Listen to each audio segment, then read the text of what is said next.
Excellence, Monsieur le Président du parti,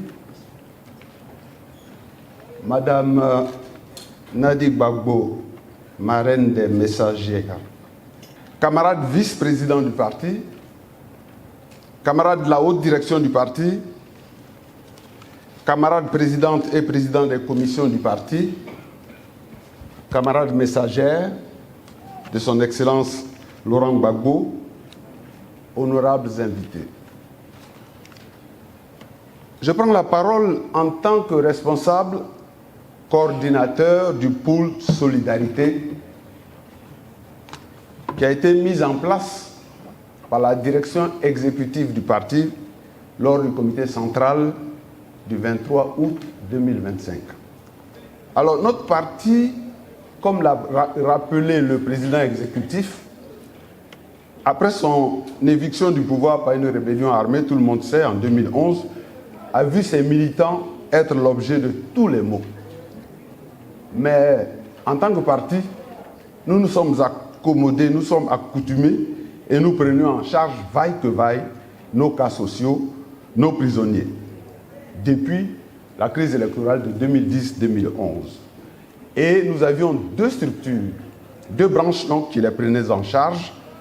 La branche sociale pure, dirigée par un secrétariat technique, avec la SNT Casanelli Irénée, et nous avions une branche dédiée aux détenus politiques, dirigée donc par le secrétaire général Kouté Patrice qui vient de parler. Cette situation qui ressemblait à l'équilibre d'un organisme comme un sale parasite qui vit aux dépens d'un autre, s'est brutalement détériorée, Monsieur le Président, à partir du 11 octobre 2025. Quand nos militants et le peuple de Côte d'Ivoire ont refusé, comme un homme, un seul homme, le 4e mandat anticonstitutionnel. Alors les militants et le peuple au menu, le PEX l'a dit, qui manifestaient en marchant ont été réprimandés avec violence, sauvagement. Et cette attitude, digne d'une autre époque, a donné un bilan officiel selon le ministère de l'Intérieur que je cite, 1883 arrestations, 555 blessés, 96 décès. On peut voir ça donc dans le canard déchaîné qui est sorti le 17-11-2025. Et près de 50% de ces victimes sont nos militants. Ce qui fait que les chiffres que le secrétaire général Kouté a donnés sont des chiffres que nous avons autour de 900 personnes concernant donc les militants PPAC. Alors devant cette situation, nous avons mené des actions. Et c'est la raison essentielle qui a obligé la direction à créer donc cette vice-présidence exécutive chargée de la solidarité qui n'existait pas. Il y avait un secrétaire national, un secrétariat national et un secrétariat général chargé des prisonniers. Alors nos actions, pour mener à bien nos actions, nous avions un mode opératoire qui était simple. Il a consisté à mobiliser les fonds en lançant un appel à toutes les bonnes volontés et surtout à nos camarades militants. Depuis août 2025, Monsieur le Président, les camarades se sont manifestés et nous avons pu avoir de temps en temps une petite cagnotte qui nous a permis de mener des actions suivantes. Au chapitre des cas sociaux, Monsieur le Président, vous-même, vous nous avez instruits avec le secrétaire général pour participer de manière qualitative et faire des dons aux obsèques du regretté journaliste émérite Brou Amé-Saint-Pierre, le 28 août 2025.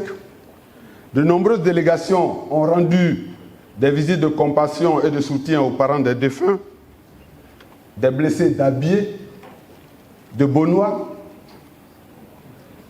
après la marche du 11 octobre 2025 dans ces localités.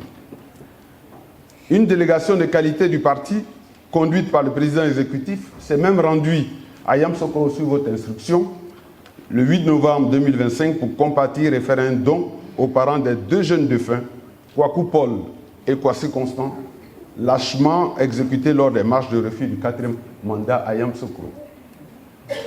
Le parti aussi a participé à toutes les étapes des obsèques de nos défunts. Je vais citer donc pêle-mêle, feu le secrétaire Nyakale Eloi, et surtout je veux revenir sur le cas de Gagoré, le camarade Dakouri qui a été exécuté sauvagement au vu et au su de tout le monde à Gagoré dans la région de Zikisso.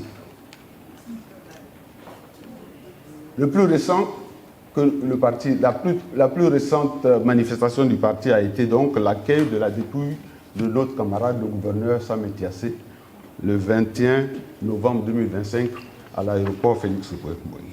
Au chapitre des prisonniers, des dons ont été faits. Le 3 septembre 2025, des kits alimentaires, 107 kits alimentaires et des objets de première nécessité ont été donnés aux prisonniers incarcérés au pôle pénitentiaire d'Abidjan. Par ailleurs, il y a eu une mise en place, une aide financière aux familles des 5 détenus dont Kouté avait parlé, le lieutenant Bawa et ses collègues qui ont été donc délocalisés dans les prisons de l'intérieur.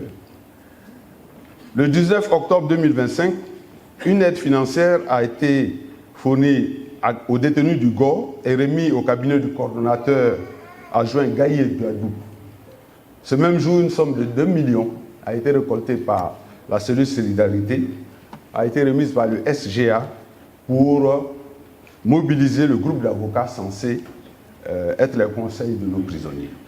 Voilà un peu ce qui s'est fait sur le plan social.